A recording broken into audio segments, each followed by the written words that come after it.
ಪಿತನ ಸುತನ ಮತ್ತು ಪವಿತ್ರಾತ್ಮರ ನಾಮದಲ್ಲಿ ಆಮೆನ್. ಏಸಪ್ಪ ನಿನ್ನ ನಾಮದಲ್ಲಿ ಅದ್ಭುತವೂ ಈಗ ನಡೆದಿದೆ. ಏಸಪ್ಪ ನಿನ್ನ ನಾಮದಲ್ಲಿ ಅದ್ಭುತವೂ ಈಗ ನಡೆಯುತ್ತೆ. ದೆವ್ವಗಳೋಡುತ್ತೆ, ಪಾಪ ನೀಗುತ್ತೆ. ದೆವ್ವಗಳೋಡುತ್ತೆ, ರೋಗ ನೀಗುತ್ತೆ, ಪಾಪಗಳು ಹಾರಿ ಹೋಗುತ್ತೆ. ನಿನ್ನ ಪ್ರಭಾವವು ಕುಂದಿ ಹೋಗಲಿಲ್ಲ, ಪುನರುತ್ಥಾನ ಶಕ್ತಿ ಬದಲಾಗಲಿಲ್ಲ. ಯೇಸು ಪ್ರಭಾವವು ಕುಂದಿ ಹೋಗಲಿಲ್ಲ, ಪುನರುತ್ಥಾನ ಶಕ್ತಿ ಬದಲಾಗಲಿಲ್ಲ. ಪ್ರಭು ಕ್ರಿಸ್ತರಲ್ಲಿ ಆತ್ಮೀಯ ಸಹೋದರ ಸಹೋದರಿಯರೇ, ಪ್ರಭು ಯೇಸು ಕ್ರಿಸ್ತರ ಪುನರುತ್ಥಾನದ ಶಕ್ತಿ, ಪವಿತ್ರಾತ್ಮರ ಕಾರ್ಯಗಳು ಕುಂದಿ ಹೋಗಲಿಲ್ಲ, ಬದಲಾಗಲಿಲ್ಲ. ಪಂಚಶತಮ ಹಬ್ಬದ ದಿನ ಇಳಿದು ಬಂದ ಬೆಂಕಿಯ ಕೆನ್ನಾಲಿಗೆಯ ಅಭಿಷೇಕ ಇಂದಿಗೂ ನಮ್ಮ ಮಧ್ಯದಲ್ಲಿ ಪ್ರಜ್ವಲಿಸುತ್ತಾ ಸೂಚನಾ ಕಾರ್ಯಗಳು, ಅದ್ಭುತ ಕಾರ್ಯಗಳು, ರೋಗ ಸೌಖ್ಯಗಳ ಮೂಲಕ ಯೇಸುವೆ ಜೀವಂತ ದೇವರು ಎಂದು ಸಾಕ್ಷೀಕರಿಸುವಂಥದ್ದು ಪರಿಶುದ್ಧಾತ್ಮರ ಅಭಿಷೇಕದ ಶಕ್ತಿಯಾಗಿದೆ. ಆದ ಕಾರಣ ಇತ್ತೀಚಿನ ದಿನಗಳಲ್ಲಿ ದೇವರ ವಾಕ್ಯದ ಸುವಾರ್ತೆ ಎಷ್ಟು ಮುಖ್ಯವೋ ಅಷ್ಟೇ ಮುಖ್ಯ ಯೇಸುವಿನ ನಾಮದಲ್ಲಿ ಅದ್ಭುತ ಕಾರ್ಯಗಳು, ರೋಗ ಸೌಖ್ಯಗಳು, ಸೂಚನಾ ಕಾರ್ಯಗಳು ಜರುಗಬೇಕು. ಆದಿ ಧರ್ಮ ಸಭೆಯಲ್ಲಿ ಸಭೆ ದೊಡ್ಡದಾಗಿ ಬೆಳೆಯಲು ಕಾರಣ, ಅನೇಕರು ಯೇಸುವನ್ನ ವಿಶ್ವಾಸಿಸಿ ಸಭೆಯಲ್ಲಿ ಒಟ್ಟಾಗಿ ಸೇರಿ ಬರಲು ಕಾರಣ ಆ ಊರುಗಳಲ್ಲಿ ಪ್ರೇಷಿತರ ಮೂಲಕ ನಡೆಯುತ್ತಿದ್ದ ಅದ್ಭುತ ಕಾರ್ಯಗಳೇ ಆಗಿದೆ. Price the lord. ಒಂದೊಂದು ಊರಿನಲ್ಲಿ ಅವರು ಹೋಗುವಾಗ ಅಲ್ಲಿ ನಡೆದಂಥ ಅದ್ಭುತ ಕಾರ್ಯಗಳು, ರೋಗ ಸೌಖ್ಯಗಳ ಮೂಲಕ ಊರಿಗೆ ಊರೇ ಯೇಸುವನ್ನ ನಂಬಿ ರಕ್ಷಣೆಯನ್ನು ಪಡೆದುಕೊಳ್ಳುವ ಅನುಭವವನ್ನು ಕಾರ್ಯ ಮಾಡಿದ್ದು ಪವಿತ್ರಾತ್ಮರ ಕಾರ್ಯಕಲಾಪವಾಗಿದೆ. ಪ್ರೇಷಿತರೊಳಗಿದ್ದು ಕಾರ್ಯ ಮಾಡಿದ ಅದೇ ಪರಿಶುದ್ಧಾತ್ಮರ ಕಾರ್ಯಕಲಾಪಗಳು ನಮ್ಮ ಮೂಲಕ ಜರುಗುವಂತೆ ಈ ದಿನದ ಜೀವಸ್ವರದಲ್ಲಿ ವಿಶೇಷವಾಗಿ ಪ್ರಾರ್ಥಿಸೋಣ. Praise the Lord. ಪ್ರೇಷಿತರ ಕಾರ್ಯಕಲಾಪಗಳು 9ನೇ ಅಧ್ಯಾಯ ವಚನ 32 ಮೇಲ್ಪಟ್ಟು. ಲುದ್ದ ಮತ್ತು ಜೊಪ್ಪ ಊರಿನಲ್ಲಿ ಪೇತ್ರ. ಈ ಲುದ್ದ ಎಂಬ ಒಂದು ಗ್ರಾಮ, ಜೊಪ್ಪ ಎನ್ನುವ ಊರು, ಎರಡು ಊರುಗಳಲ್ಲಿ ಪೇತ್ರನ ಮೂಲಕ ನಡೆದಂತ ಒಂದು ಅಸಾಧಾರಣ ಅದ್ಭುತ ಕಾರ್ಯ, ಸೂಚಕ ಕಾರ್ಯ ಅಂದ್ರೇನು? ಮನುಷ್ಯನ ಗ್ರಹಿಕೆಗೆ ಮೀರಿದ್ದು, ಪ್ರಕೃತಿಯ ನಿಯಮಕ್ಕೆ ಮೀರಿದ ಘಟನೆಗಳು ಪೇತ್ರನ ಮೂಲಕ ಜರುಗಿದವು. ಪೇತ್ರನಲ್ಲಿ ಕಾರ್ಯ ಮಾಡಿದ ಪವಿತ್ರಾತ್ಮರ ಅಭಿಷೇಕದ ಶಕ್ತಿಯಾಗಿದೆ. ಇಂದು ಪೇತ್ರನಲ್ಲಿ ಕಾರ್ಯ ಮಾಡಿದ ಅದೇ ಅಭಿಷೇಕ ನಮ್ಮಲ್ಲಿಯೂ ಸಹ ನೆಲೆಗೊಂಡಿದೆ. ನಾವು ವಿಶ್ವಾಸದಿಂದ ಕಾರ್ಯತತ್ಪರರಾಗಬೇಕು. 32ನೇ ವಚನ. ಪೇತ್ರನು ಅಲ್ಲಲ್ಲಿದ್ದ ಭಕ್ತ ವಿಶ್ವಾಸಿಗಳಿಗೆ ಭೇಟಿ ಕೊಡುತ್ತಾ ಲುದ್ದ ಎಂಬ ಊರಿನಲ್ಲಿ ವಾಸವಾಗಿದ್ದ ಭಕ್ತರ ಬಳಿಗೆ ಬಂದನು. ಅಲ್ಲಿ ಪಾರ್ಶ್ವವಾಯು ಪೀಡಿತನಾಗಿ 8 ವರ್ಷಗಳಿಂದ ಹಾಸಿಗೆ ಹಿಡಿದಿದ್ದ ಐನೇಯ ಎಂಬುವನನ್ನು ಕಂಡನು. ಪೇತ್ರನು ಅವನಿಗೆ, ಐನೇಯ, ಯೇಸು ಕ್ರಿಸ್ತರು ನಿನ್ನನ್ನು ಸ್ವಸ್ಥಪಡಿಸುತ್ತಾರೆ, ಎದ್ದು ನಿನ್ನ ಹಾಸಿಗೆಯನ್ನು ಎತ್ತಿಡು ಎಂದನು. ಆ ಕ್ಷಣವೇ ಅವನು ಎದ್ದನು. ಲುದ್ದ ಮತ್ತು ಸಾರೋನಿನ ನಿವಾಸಿಗಳೆಲ್ಲರೂ ಅವನನ್ನು ಕಂಡು ಪ್ರಭುವಿನ ಭಕ್ತರಾದರು. ಇವತ್ತು ಪ್ರತಿಯೊಬ್ಬ ದೇವಸೇವಕರು, ಪ್ರತಿಯೊಬ್ಬ ಕ್ರೈಸ್ತ ಕುಟುಂಬಗಳು ಯೇಸುವಿನ ದೀಕ್ಷಾಸ್ನಾನ ಪಡೆದುಕೊಂಡ ಒಂದು ಅಭಿಷೇಕದ ಶಕ್ತಿ ನಮ್ಮಲ್ಲಿ ಪ್ರವರ್ಧಿಸುವಂತೆ ದೇವರ ರಾಜ್ಯಕ್ಕಾಗಿ ದುಡಿಯುವ ಮಕ್ಕಳಾಗಿ ಮಾರ್ಪಾಡಾಗಬೇಕು. ಆತ್ಮಗಳನ್ನ ದೇವರ ರಾಜ್ಯಕ್ಕೆ ಗಳಿಸುವ ಮಕ್ಕಳಾಗಿ ಮಾರ್ಪಾಡಾಗಬೇಕು. ನೋಡಿ, 8 ವರ್ಷಗಳಿಂದ ಹಾಸಿಗೆ ಪೀಡಿತನಾಗಿದ್ದ ಐನೇ ಎಂಬ ಪಾರ್ಶ್ವವಾಯು ರೋಗಿಗೆ ಪೇತ್ರನ ಮೂಲಕ ಪವಿತ್ರಾತ್ಮರು ಮಾಡಿದ ಸೌಖ್ಯದ ಶಕ್ತಿ. ಪೇತ್ರನು ಯೇಸು 38 ವರ್ಷಗಳಿಂದ ನರಳಾಡುತ್ತಿದ್ದ ಪಾರ್ಶ್ವವಾಯು ರೋಗಿಯನ್ನು ಗುಣಪಡಿಸಿದ್ದನ್ನ ಕಣ್ಣಾರೆ ಕಂಡಂತ ವ್ಯಕ್ತಿಯಾಗಿದ್ದ. ಯೇಸುವಿನ ಜೊತೆಗೆ ಇದ್ದಾಗ ಯೇಸು ಮಾಡುತ್ತಿದ್ದ ಎಲ್ಲಾ ಕಾರ್ಯಗಳನ್ನು ಕಂಡು ಆ ವಿಶ್ವಾಸ ಅವನಲ್ಲಿ ಕಾರ್ಯ ಮಾಡಿದ್ದನ್ನ ನಾವಿಲ್ಲಿ ನೋಡುತ್ತೇವೆ. ಯೇಸು ಹೇಳಿದರು, ನಾನು ಮಾಡಿದುದನ್ನ ನೀವು ಮಾಡುವಿರಿ, ಅದಕ್ಕಿಂತ ಹೆಚ್ಚಾಗಿ ಮಾಡುವಿರಿ. ಯೇಸು ಹೇಗೆ ಹೇಳಿದರು? ಆ 38 ವರ್ಷ ಕಾಲ ನರಳುತ್ತಿದ್ದ ಪಾರ್ಶ್ವವಾಯು ರೋಗಿ ನಿನ್ನ ಹಾಸಿಗೆಯನ್ನು ಎತ್ತಿಕೊಂಡು ಮನೆಗೆ ಹೋಗು ಎಂದಾಗ ಅವನು ಸ್ವಸ್ಥತೆಯನ್ನು ಪಡೆದುಕೊಂಡ. ಈಗ ಯೇಸು ಇಲ್ಲ, ಆದ್ರೆ ಪೇತ್ರ ಇದ್ದಾನೆ. ಪೇತ್ರನ ಜೊತೆ ಯೇಸು ಇಲ್ಲ, ಆದರೆ ಯೇಸುವಿನ ಮತ್ತೊಂದು ರೂಪವಾದ ಪರಿಶುದ್ಧಾತ್ಮರು ಅವನೊಳಗಿದ್ದರು. Praise the Lord. ಹಾಲೆಲೂಯ. ಆ ಪರಿಶುದ್ಧಾತ್ಮರ ಪ್ರೇರೇಪಣೆಯಿಂದ, ಪರಿಶುದ್ಧಾತ್ಮರ ಅಭಿಷೇಕದ ಶಕ್ತಿಯಿಂದ ಯೇಸುವಿನ ನಾಮವನ್ನು ಉಪಯೋಗಿಸಿ ಆಜ್ಞೆ ಮಾಡಿದಾಗ 8 ವರ್ಷಗಳಿಂದ ಹಾಸಿಗೆ ಪೀಡಿತನಾಗಿದ್ದ ರೋಗಿ, ಇಡೀ ಊರಿಗೆ ಅವನ ರೋಗಾವಸ್ಥೆ ತಿಳಿದಿತ್ತು. ಅಂತ ರೋಗಿ ಯೇಸು ನಾಮದಲ್ಲಿ ಗುಣ ಹೊಂದಿ ನಡೆದಾಡುವಾಗ ಲುದ್ದ ಮತ್ತು ಸಾರೋನಿನ ಎಲ್ಲ ನಿವಾಸಿಗಳು ಆ ಸೌಖ್ಯವನ್ನ ಕಂಡು ಯೇಸುವನ್ನ ವಿಶ್ವಾಸಿಸಿ ಭಕ್ತರು ಸಭೆಯನ್ನ ಸೇರಿಕೊಂಡರು. ಇತ್ತೀಚಿನ ಅಂತಿಮ ದಿನಗಳಲ್ಲಿ ನಮಗೆ ಅಭಿಷೇಕ ಹೆಚ್ಚಾಗಬೇಕು. ಇರುವ ಅಭಿಷೇಕ ಸಾಲದು. ಇನ್ನೂ ಮುಂದಕ್ಕೆ ಹೋಗುವಾಗ ಜೊಪ್ಪ ಎಂಬ ಊರಿನಲ್ಲಿ ತಬಿತಾ ಎಂಬ ಭಕ್ತೆ ಇದ್ದಳು. ಆಕೆಗೆ ದೊರ್ಕ ಎಂದು ಹೆಸರು. ಆಕೆ ತನ್ನ ಜೀವಮಾನ ಕಾಲದಲ್ಲಿ ವಿಧವೆಯರಿಗೆ, ಬಡಬಗ್ಗರಿಗೆ ಬಟ್ಟೆಗಳನ್ನು ಹೊಲಿದುಕೊಟ್ಟು ಅನೇಕ ಸತ್ಕಾರ್ಯಗಳನ್ನು ಮಾಡಿ ಆಕೆ ಸತ್ತು ಹೋದಳು. ಆಕೆ ಸತ್ತು ಹೋದಾಗ ಆ ಊರಿನ ಜನ ಪೇತ್ರನ ಬಗ್ಗೆ ತಿಳಿದುಕೊಂಡು ಪೇತ್ರನ ಹೇಗಾದರೂ ಬರಮಾಡುವಂತೆ ಕಳುಹಿಸುತ್ತಾರೆ. ಪೇತ್ರ ಆ ಭಕ್ತ ವಿಶ್ವಾಸಿಗಳ ಒತ್ತಾಯಕ್ಕೆ ಮಣಿದು ಮನೆಗೆ ಹೋಗುತ್ತಾನೆ.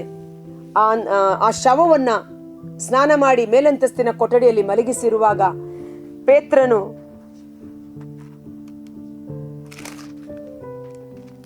ಪೇತ್ರನು ಅವರೆಲ್ಲರನ್ನು ಹೊರಗೆ ಕಳುಹಿಸಿ ಮೊಣಕಾಲೂರಿ ಪ್ರಾರ್ಥಿಸಿದನು. ನೋಡಿ ಎಷ್ಟು ಚೆನ್ನಾಗಿದೆ. ಎಷ್ಟನೇ ವಾಕ್ಯ? 40ನೇ ವಾಕ್ಯ. ಯೇಸು ಸ್ವಾಮಿ ತಲಿತಾಕೂಮ್, ಜೀವಕ್ಕೆ ಎದ್ದೇಳು ಎಂದು ಯಾಯಿರನ ಮಗಳನ್ನ ಜೀವಕ್ಕೆ ಎಬ್ಬಿಸುವ ಸಮಯದಲ್ಲಿ ಶಿಷ್ಯರನ್ನೆಲ್ಲ ಹೊರಗಡೆ ಬಿಟ್ಟು ಅಲ್ಲಿ ಅಳುತ್ತಿದ್ದ ಜನರನ್ನೆಲ್ಲ ಹೊರಗಡೆ ಕಳುಹಿಸಿ ತಮ್ಮೊಟ್ಟಿಗೆ ಪೇತ್ರ, ಯೋವಾನ, ಯಾಕೋಬ ಇವರು ಮೂವರನ್ನ ಮಾತ್ರ ಕರೆದುಕೊಂಡು ಹೋಗಿ ಕೋಣೆಯ ಬಾಗಿಲನ್ನ ಮುಚ್ಚಿ ಆ ಶವದ ಮುಂದೆ ನಿಂತು ತಲಿತಾಕೂಮ್, ಜೀವಕ್ಕೆ ಎದ್ದೇಳು ಎಂದಾಗ ಆ ಮಗಳು ಜೀವವನ್ನ ಪಡೆದುಕೊಂಡಳು. ಇದನ್ನು ಕಣ್ಣಾರೆ ಕಂಡಂತ ಪೇತ್ರ ಅದೇ ಮಾದರಿಯಲ್ಲಿ ಅನುಸರಣೆ ಮಾಡಿ ಅವರೆಲ್ಲರನ್ನು ಹೊರಗೆ ಕಳುಹಿಸಿ ಮೊಣಕಾಲೂರಿ ಪ್ರಾರ್ಥಿಸಿದನು. ಅನಂತರ ಶವದ ಕಡೆ ತಿರುಗಿ ತಬಿತಾ, ಮೇಲಕ್ಕೆ ಏಳು ಎಂದನು. ಆಕೆ ಕಣ್ತೆರೆದು ಪೇತ್ರನನ್ನು ನೋಡಿ ಎದ್ದು ಕುಳಿತಳು. ಪೇತ್ರನು ಕೈ ನೀಡಿ ಆಕೆಯನ್ನು ಎತ್ತಿ ನಿಲ್ಲಿಸಿದನು. ಭಕ್ತರನ್ನು, ವಿಧವೆಯರನ್ನು ಕರೆದು ಜೀವಂತಳಾದ ತಬಿತಳನ್ನು ಅವರಿಗೆ ತೋರಿಸಿದನು. ಈ ಸಮಾಚಾರ ಜೊಪ್ಪದಲ್ಲೆಲ್ಲ ಹರಡಿತು. ಅನೇಕರು ಪ್ರಭುವನ್ನು ವಿಶ್ವಾಸಿಸಿದರು. ಇದಾಗಬೇಕು ಅಂತಿಮ ಕಾಲದ ಅಭಿಷೇಕ. ಈಗ ನಮಗಿರುವ ಅಭಿಷೇಕ ಸಾಲದು. ದೇವರ ವಾಕ್ಯದ ಪ್ರಬೋಧನೆ ಭಕ್ತ ವಿಶ್ವಾಸಿಗಳಿಗೆ ಇನ್ನು ಹೆಚ್ಚಾದ ವಿಶ್ವಾಸದಲ್ಲಿ, ಪರಿಶುದ್ಧತೆಯಲ್ಲಿ ಜೀವಿಸಲು.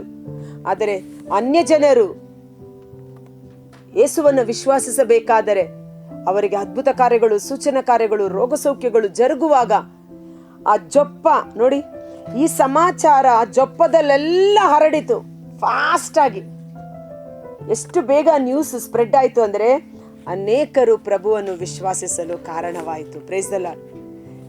ಈಗ ನಿಮ್ಮ ಕರಗಳನ್ನ ಈ ವಾಕ್ಯದ ಮೇಲೆ ಇಡಿ. ಪೇತ್ರನಲ್ಲಿ ಕಾರ್ಯ ಮಾಡಿದ ಅದೇ ಪರಿಶುದ್ಧಾತ್ಮರು ಇಂದು ನಮ್ಮೊಳಗಿರುವುದು. ಪೇತ್ರನಂತೆ ನಾವು ಸಹ ಯೇಸುವನ್ನೇ ನಮ್ಮ ರಕ್ಷಕ, ನಮ್ಮ ಪ್ರಭು ಎಂದು ವಿಶ್ವಾಸಿಸಿರುವುದು.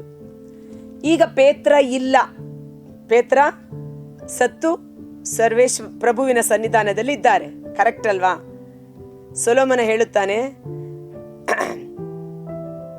ಉಪದೇಶಕನ ಗ್ರಂಥ 10ನೇ ಅಧ್ಯಾಯದಲ್ಲಿ 4ನೇ ವಚನ, ಸತ್ತ ಸಿಂಹಕ್ಕಿಂತ ಬದುಕಿರುವ ನಾಯಿ ಲೇಸು ಅನ್ನುವ ರೀತಿಯಲ್ಲಿ. ಸತ್ತ ಸಿಂಹ, ಬದುಕಿರುವ ನಾಯಿ ಯಾವುದು ಲೇಸು? ಸಿಂಹ ಕಾಡಿಗೆ ರಾಜನಾದರೂ ಈಗ ಸತ್ತೋಗಿದೆ. ಈ ನಾಯಿ ಏನೇನೂ ಸಿಂಹದ ಮುಂದೆ ಇಲ್ಲ, ಆದರೂ ಆ ನಾಯಿ ಜೀವಂತವಾಗಿದೆ ಅಲ್ವಾ? ಅದೇ ರೀತಿಯಲ್ಲಿ ಇವತ್ತು ಸಿಂಹದ ರೀತಿಯಲ್ಲಿ ದೇವರ ಸೇವೆಯನ್ನು ಮಾಡಿದ ಪೇತ್ರ ಇಲ್ಲ. ಒಂದು ನಾಯಿಯ ರೀತಿಯಲ್ಲಿ ಸುಮ್ಮನೆ ಬೌ ಬೌ ಅಂತ ಬೊಗಳ್ತಾ ಇರೋ ನಾವುಗಳೇ ಇರಬಹುದು. ಆದರೆ ಇಂದು ನಾವು ಬದುಕಿದ್ದೇವೆ. ಯೇಸುವಿನ ಜೀವ, ಪವಿತ್ರಾತ್ಮರಿದ್ದಾರೆ. ನಾವು ನಂಬಿದ್ದೇ ಆದರೆ ದೇವರ ಮಹಿಮೆ ನಮ್ಮ ಮೂಲಕ, ಅದ್ಭುತ ಕಾರ್ಯಗಳು, ರೋಗ ಸೌಖ್ಯಗಳು, ಸೂಚನಾ ಕಾರ್ಯಗಳ ಮೂಲಕ ಜರುಗುತ್ತದೆ. ನನ್ನ ಒಂದು ಈ ಆಧ್ಯಾತ್ಮಿಕ ಜೀವಿತದ ಹೋರಾಟದಲ್ಲಿ ನಾನು ನವೀಕರಣ ಹೊಂದಿ ಸುವಾರ್ತೆಯನ್ನು ಸಾರಲು ಪ್ರಾರಂಭ ಮಾಡಿದ ಕೆಲವು ವರ್ಷಗಳಲ್ಲೇ, ಒಂದು 3 ವರ್ಷನೂ ಆಗಿರಲಿಲ್ಲ. ಆ ಸಮಯದಲ್ಲಿ ಆಫೀಸಲ್ಲಿ ಕೆಲಸ ಮಾಡ್ತಾ ಇದ್ದೆ. ಸಮಯ ಸಿಕ್ಕಿದಾಗ ಮಾತ್ರ ದೇವರ ಸೇವೆಗೆ ಹೋಗ್ತಾ ಇದ್ದೆ, ಪ್ರಾರ್ಥನಾ ಕೂಟಗಳಲ್ಲಿ ಭಾಗವಹಿಸ್ತಾ ಇದ್ದೆ, ಸುವಾರ್ತೆ ಸಾರ್ತಾ ಇದ್ದೆ. ಆದರೆ ಫುಲ್ ಟೈಮ್ ಜಾಬ್ ಮಾಡ್ತಾ ಇದ್ದೆ ಆ ಸಮಯದಲ್ಲಿ ಹೈಕೋರ್ಟಲ್ಲಿ. ಅಂಥ ಸಮಯದಲ್ಲಿ ಹೈಕೋರ್ಟಲ್ಲಿ ಕೆಲಸ ಮಾಡ್ತಾ ಇದ್ದಾಗ ರಿಪಬ್ಲಿಕ್ ನರ್ಸಿಂಗ್ ಹೋಮ್ ಅಂತ ರಿಚ್ಮಂಡ್ ಸರ್ಕಲಿಂದ ಒಂದು ಫೋನ್ ಬಂತು. ಸಿಸ್ಟರ್, ನಿಮ್ಮನ್ನು RRCಯಲ್ಲಿ ಪ್ರಾರ್ಥನೆ ಮಾಡೋದು ನಾವು ನೋಡಿದ್ದೀವಿ. ನಮ್ಮ ಅಕ್ಕ ಒಬ್ಬರು ತುಂಬ ಸೀರಿಯಸ್ ಆಗಿ ICUನಲ್ಲಿ ಇದ್ದಾರೆ, ದಯವಿಟ್ಟು ಬಂದು ಪ್ರಾರ್ಥನೆ ಮಾಡಬೇಕೆಂದು. ಆವಾಗ ಹೊಸ ವಿಶ್ವಾಸ, ಹೊಸ ಪ್ರೀತಿ, ಹೊಸ ಭಕ್ತಿ, ಹೊಸ ಹುಮ್ಮಸ್ಸು. ಓಕೆ, ನಾನು ಬರ್ತೀನಿ ಲಂಚ್ ಅವರಲ್ಲಿ ಅಂತ ನಾನು ನನ್ನ ಫ್ರೆಂಡ್ ಇಬ್ಬರು ಬೈಕ್ ತಗೊಂಡು ಲಂಚ್ ಅವರಲ್ಲಿ ಹೋದೆವು. ಹೋಗಿ ನೋಡಿದ್ರೆ ICU ಯೂನಿಟಲ್ಲಿ ಆ ಸಹೋದರಿಯನ್ನು ನೋಡಿ ನಮಗೆ ಭಯ ಬರುವುದೊಂದು ಬಾಕಿ. ಕಾರಣ ಎಲ್ಲ ಕಡೆ ಪೈಪು, ಟ್ಯೂಬು, ಮಿಷಿನ್ಸ್ಗಳು, ಇಡೀ ಶರೀರ ಊದಿದೆ, ಮೈ ಮೇಲೆ ಒಂದು ತುಂಡು ಬಟ್ಟೆ ಇಲ್ಲ, ಎಲ್ಲ ಐಸ್ ಕ್ಯೂಬ್ಸು, ಐಸ್ ಗಡ್ಡೆಗಳು, ಬಾಡಿ ಫುಲ್ ಐಸ್ ಗಡ್ಡೆಗಳು ಇಟ್ಟಿದ್ದಾರೆ. ಕಾರಣ ಆಕೆಗೆ ಅತಿಯಾದ ಫಿಟ್ಸ್ ಬಂದ ಕಾರಣ, ಫಿಟ್ಸ್ ಕಾಯಿಲೆಯಿಂದ ನರಳುತ್ತಿದ್ದಂಥ ರೋಗಿ ಅದು ಕೋಮಾಗೆ ಹೋಗಿ ಮೂರ್ಛೆ ತಪ್ಪಿದೆ. ಅದು ಮತ್ತೆ ಜೀವಕ್ಕೆ ಉಳಿಯುವುದು ಕಷ್ಟ ಅನ್ನುವ ರೀತಿಯಲ್ಲಿ ಬಾಡಿ ಚೆನ್ನಾಗಿ ಸ್ವೆಲ್ಲಿಂಗ್ ಬೇರೆ ಬಂದಿದೆ. ನನ್ನ ಜೊತೆಯಲ್ಲಿ ಬಂದವಳಿಗೆ ಭಯ, ಏನಂತ ಪ್ರೇಯರ್ ಮಾಡೋದು ಅಕ್ಕ ಅಂತ. ನಾನು ಹೇಳಿದೆ, ನಮ್ಮಿಂದ ಏನು ಸಾಧ್ಯ ಇಲ್ಲ, ನಮ್ಮನ್ನ ಇಲ್ಲಿ ಕರೆದಿದ್ದಾರೆ ಅಂದರೆ ಕರೆದವರ ವಿಶ್ವಾಸ ದೊಡ್ಡದು, ನಮ್ಮನ್ನ ಇಲ್ಲಿ ಕಳುಹಿಸಿಕೊಟ್ಟಿದ್ದಾರೆ, ಯೇಸು ದೊಡ್ಡವರಾಗಿದ್ದಾರೆ. ಸೊ ನಮ್ಮ ಕೆಲಸ ನಾವು ಮಾಡಿ ಹೋಗೋಣ, ಪ್ರತಿಫಲ ದೇವರ ಕೈಯಲ್ಲಿದೆ ಎಂದು. ಆ ಒಂದು ಒಂಥರ ಡೆಡ್ ಬಾಡಿ ಅನ್ಬೋದು, ಅದರ ಮುಂದೆ ನಿಂತು ಶಕ್ತಿಯುತವಾಗಿ ದೇವರ ವಾಕ್ಯಗಳನ್ನು ಇಟ್ಟು ಪವಿತ್ರಾತ್ಮ ಭರಿತರಾಗಿ, ಪವಿತ್ರಾತ್ಮರ ಆ ಸಮಯದಲ್ಲಿ ಏನೆಲ್ಲ ಪ್ರವಾದನೆ ಮಾಡಿದರು ಆ ವಾಕ್ಯಗಳನ್ನು ಇಟ್ಟು ಪ್ರಾರ್ಥನೆ ಮಾಡಿ ಆಫೀಸ್ಗೆ ಬಂದೆವು. ಸ್ತುತಿ ಮಾಡಿ ಸಂಜೆ 5 ಗಂಟೆಗೆ ಫೋನ್ ಬಂತು, ಸಿಸ್ಟರ್ ನೀವು ಪ್ರಾರ್ಥನೆ ಮಾಡಿ ಹೋದ ನಂತರ ಅರ್ಧ ಗಂಟೆಯಲ್ಲಿ ಆ ಸಹೋದರಿ ಕಣ್ತೆರೆದು ನೋಡ್ತಾ ಇದ್ದಾರೆ, ಮಾತನಾಡಲು ಪ್ರಾರಂಭ ಮಾಡಿದ್ದಾರೆ, ದಯವಿಟ್ಟು ಇನ್ನೊಮ್ಮೆ ಬಂದು ಪ್ರೇಯರ್ ಮಾಡಿ ಅಂತ. ನನಗೂ ನನ್ನ ಫ್ರೆಂಡ್ಗೂ ಬಹಳ ಖುಷಿ. ಓ ದೇವರು ದೊಡ್ಡವರು, ನಮ್ಮ ಮೂಲಕ ದೇವರು ಈ ಕಾರ್ಯ ಮಾಡ್ತಾರಲ್ಲ ಅನ್ನುವ ರೀತಿಯಲ್ಲಿ. ಹೌದಲ್ವಾ? ಯೇಸುನಲ್ಲಿ ನಾವು ಸಂತೋಷ ಪಡಬೇಕಾದ ಸಮಯ ಅದು. ಸೊ ಮತ್ತೆ ಹೋಗಿ 3 ದಿವಸ ಸತತವಾಗಿ ಪ್ರಾರ್ಥನೆ ಮಾಡಿ ಅವರು ವಾರ್ಡ್ಗೆ ಬಂದರು. ಆಮೇಲೆ ನಾನು ಅವ್ರನ್ನ ಯಾರು ಅಂತ ನಾನು ಅಷ್ಟು ಟಚ್ ಇಟ್ಕೊಳ್ಳಿಲ್ಲ. ಕೊನೆಗೊಮ್ಮೆ RRC ಧ್ಯಾನ ಕೇಂದ್ರದಲ್ಲಿ ದೇವರ ವಾಕ್ಯ ಸಾರ್ಥ ಇಂಥ ಒಂದು ಘಟನೆ ನನ್ನ ಜೀವಿತದಲ್ಲಿ ದೇವರು ನಡೆಸಿದ್ರು. ಆ ಸಹೋದರಿ ರಾಣಿ ಎಂಬುವ ಸಹೋದರಿ ಈ ಥರ ಸ್ಥಿತಿಯಲ್ಲಿ ಇದ್ದುದನ್ನು ದೇವರು ಬದುಕಿಸಿಕೊಟ್ಟರು ಅಂತ ಹೇಳುವಾಗ RRC ಧ್ಯಾನ ಕೇಂದ್ರದಲ್ಲಿ ಕ್ರೌಡಲ್ಲಿ ಕುಳಿತಿದ್ದ ಒಂದು ಹೆಂಗಸು ಸಣ್ಣಕ್ಕೆ ಸ್ಲಿಮ್ ಆಗಿದೆ, ಅದು ನೇರ ನನ್ನ ಹತ್ರ ಬಂತು. ಏನಮ್ಮ ಏನು ಮಾತಾಡಬೇಕು ಅಂತ ಮೈಕ್ನ ಕೊಡಕ್ಕೆ ಹೋದ್ರೆ ಆ ಸಹೋದರಿ ಹೇಳ್ತು, ಸಿಸ್ಟರ್ ನೀವು ಹೇಳಿದ್ರಲ್ಲ ರಿಪಬ್ಲಿಕ್ ನರ್ಸಿಂಗ್ ಹೋಮು ICU ಯೂನಿಟಲ್ಲಿ ಇದ್ದ ಸ್ತ್ರೀ ಪ್ರಾರ್ಥನೆ ಮಾಡಿದೆ ಅನ್ನುವ ರೀತಿಯಲ್ಲಿ. ಆ ಸ್ತ್ರೀ ಬೇರೆ ಯಾರು ಅಲ್ಲ, ನಾನೇ, ಯೇಸು ನನ್ನನ್ನು ಸಂಪೂರ್ಣವಾಗಿ ಗುಣಪಡಿಸಿದ್ದಾರೆ ಅನ್ನುವಾಗ ನಾನು ಹೇಳಿದ ವಾಕ್ಯ ಪ್ರಬೋಧನೆಗೂ ನಾನು ಕೊಟ್ಟ ಸಾಕ್ಷಿಗೂ ಜೀವಂತ ಸಾಕ್ಷಿಯಾಗಿ ಆ ಮಗಳು ಬಂದು ನಿಂತಾಗ ಅಲ್ಲಿದ್ದವರೆಲ್ಲ ಯೇಸುವೇ ಎಂದು ದೇವರ ನಾಮವನ್ನು ಮಹಿಮೆ ಪಡಿಸಿದರು. ಹೌದು ಪ್ರಿಯ ಸಹೋದರ ಸಹೋದರಿಯರೇ, ಇಂದು ದೇವರ ವಾಕ್ಯ ಪ್ರಬೋಧನೆಯು ಬೇಕು, ಅದ್ಭುತ ಕಾರ್ಯ, ರೋಗ ಸೌಖ್ಯ, ಸೂಚನಾ ಕಾರ್ಯಗಳು ಬೇಕು, ಪವಿತ್ರಾತ್ಮರ ವರಗಳು ಕಾರ್ಯ ಮಾಡಬೇಕು. ಪವಿತ್ರಾತ್ಮರ ವರಗಳಿಗಾಗಿ ನಾವು ಪ್ರಾರ್ಥಿಸಬೇಕು. ಕರ್ತರಾದ ಯೇಸುವೇ, ಮುಂಜಾನೆ ಜೀವಸ್ವರವನ್ನು ಆಲಿಸುತ್ತಿರುವ ಪ್ರತಿಯೊಬ್ಬ ಸಹೋದರ ಸಹೋದರಿಯವರ ಕುಟುಂಬಗಳನ್ನು ನಿಮ್ಮ ಕರಗಳಿಗೆ ಸಮರ್ಪಿಸುತ್ತೇನೆ. ಪವಿತ್ರಾತ್ಮರ ವರಗಳಿಗಾಗಿ ಪ್ರಾರ್ಥಿಸಿರಿ, ಶ್ರದ್ಧಾಪೂರ್ವಕವಾಗಿ ಅಪೇಕ್ಷಿಸಿರಿ. ದೇವರು ನಿಮಗೆ ಇನ್ನೂ ಸರ್ವೋತ್ತಮವಾದ ಶ್ರೇಷ್ಠವಾದ ವರಗಳನ್ನು ಅನುಗ್ರಹಿಸುತ್ತಾರೆ ಎಂದು ಸಂತ ಪೌಲರು ನುಡಿದ ಹಾಗೆ ಯೇಸುವೇ ಜೀವಸ್ವರವನ್ನು ಆಲಿಸುತ್ತಿರುವ ಪ್ರತಿಯೊಬ್ಬ ದೇವ ಸೇವಕರಲ್ಲಿ, ಪ್ರತಿಯೊಬ್ಬ ಸಹೋದರ ಸಹೋದರಿಯರು, ಪ್ರತಿಯೊಬ್ಬ ಮಕ್ಕಳಲ್ಲಿ ಅಂತಿಮ ಕಾಲದ ಅಭಿಷೇಕ ಸುರಿಸಲ್ಪಡಲಿ. ಯುವತಿಯರು ಪ್ರವಾದಿಸುವರು, ನಿಮಗೆ ದಿವ್ಯ ದರ್ಶನಗಳಾಗುವು, ನಿಮಗೆ ಕನಸುಗಳು ಬೀಳುವುವು. ನನ್ನ ದಾಸಿಯರ ಮೇಲೆ ನನ್ನ ಆತ್ಮವನ್ನು ಸುರಿಸುತ್ತೇನೆ, ಅವರು ಲೋಕದ ಕಟ್ಟ ಕಡೆಯವರೆಗೆ ಹೋಗಿ ಯೇಸುವೇ ಜೀವಂತ ದೇವರು ಎಂದು ಸಾಕ್ಷೀಕರಿಸುತ್ತಾರೆ. ಆ ಅಂತಿಮ ಕಾಲದ ಅಭಿಷೇಕ ನಮ್ಮ ಮೇಲೆ ಈ ಸಮಯದಲ್ಲಿ ಮತ್ತೊಂದಾವರ್ತಿ ಸುರಿಸಲ್ಪಡಲಿ.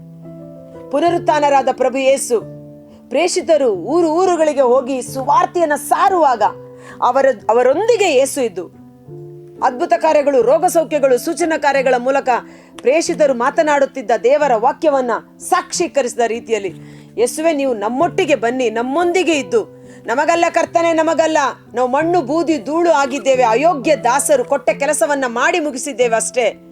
ಎಲ್ಲಾ ಸ್ತುತಿ ಸ್ತೋತ್ರ ಘನಮಾನ ನಿಮ್ಮೊಬ್ಬರಿಗೆ ಸಲ್ಲುವಂತೆ, ಯೇಸು ನಾಮ ಮಹಿಮೆ ಪಡೆದುಕೊಳ್ಳುವಂತೆ ಪ್ರತಿಯೊಬ್ಬರನ್ನು ಶಕ್ತಿಯುತ ಸಾಧನವಾಗಿ ಉಪಯೋಗಿಸಿರಿ. ಅವರ ಮೂಲಕ ಅನೇಕ ಆತ್ಮಗಳು ಸೈತಾನನ ಆಳ್ವಿಕೆಯಿಂದ ಬಿಡುಗಡೆಯಾಗಿ ದೇವರ ರಾಜ್ಯಕ್ಕೆ ಬರುವಂತೆ, ಯೇಸು ನಾಮದಲ್ಲಿ ಅವರು ಹೋಗಿ ಪ್ರಾರ್ಥಿಸುವಾಗ ರೋಗಿಗಳು ಗುಣ ಹೊಂದಲಿ, ಯೇಸು ನಾಮದಲ್ಲಿ ಅವರು ಹೋಗಿ ಪ್ರಾರ್ಥಿಸುವಾಗ ದುರಾತ್ಮಗಳು ಬಿಡುಗಡೆಯಾಗಲಿ, ಯೇಸುವಿನ ನಾಮದಲ್ಲಿ ಅವರು ಹೋಗಿ ಪ್ರಾರ್ಥಿಸುವಾಗ ಸತ್ತವರು ಜೀವಕ್ಕೆ ಬಿಸಲ್ಪಡಲಿ, ಆತ್ಮಗಳು ರಕ್ಷಣಾನುಭವಕ್ಕೆ ಬರುವಂಥ ಅಭಿಷೇಕ ನಮ್ಮ ಮೇಲೂ, ನಮ್ಮ ಕುಟುಂಬಗಳ ಮೇಲೂ, ನಮ್ಮ ಸಂತಾನದ ಮೇಲೂ, ಯುವ ಪೀಳಿಗೆಯ ಮೇಲೂ ಯಥೇಚ್ಛವಾಗಿ ಸುರಿಸಲ್ಪಡುವಂತೆ ಯೇಸುವಿನ ಅದ್ಭುತಕರವಾದ ನಾಮದಲ್ಲಿ ಪ್ರಾರ್ಥಿಸಿ ಬೇಡಿ ಹೊಂದಿಕೊಳ್ಳುತ್ತೇವೆ. ಆಮೇನ್.